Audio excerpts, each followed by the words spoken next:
স্বাগত। হ্যাঁ, আমি কোয়েল। আশা করি আপনারা সকলে ভালো আছেন। আসুন নতুন করে গল্প পড়া যাক। আপনাদের মধ্যে এমন অনেকেই মানুষ আছেন যারা সময়ের অভাবে বই পড়ে উঠতে পারেন না, কিন্তু সাহিত্যের প্রেম ভরপুরভাবে আছে আপনাদের হৃদয়ে। তাই আমি একটি নতুন চিন্তার উদ্ভাবন করেছি বলতে পারেন।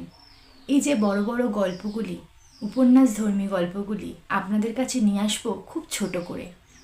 হ্যাঁ, হয়তো পুরো ঘটনা বিস্তার হবে না, তবে গল্পের কি বিষয়বস্তু, গল্পের চরিত্র, এই সম্বন্ধে আপনাদের একটি স্পষ্ট ধারণা হয়ে উঠবে। যখন বন্ধুদের মধ্যে আড্ডায় এই গল্পটির নাম উঠবে কিংবা কোনো আলোচনা সভায় এই গল্পটি নিয়ে কোনো কথা হবে, তখন আপনিও কিন্তু বলতে পারবেন আমি এই গল্পটি জানি। তাই আসুন এই ভিডিওগুলি ছোট ছোট করে আপনাদের সামনে নিয়ে আসি। আপনারা ভিডিওগুলি দেখুন এবং গল্প সম্পর্কে আরও অনেক কিছু জানতে পারবেন। ধন্যবাদ।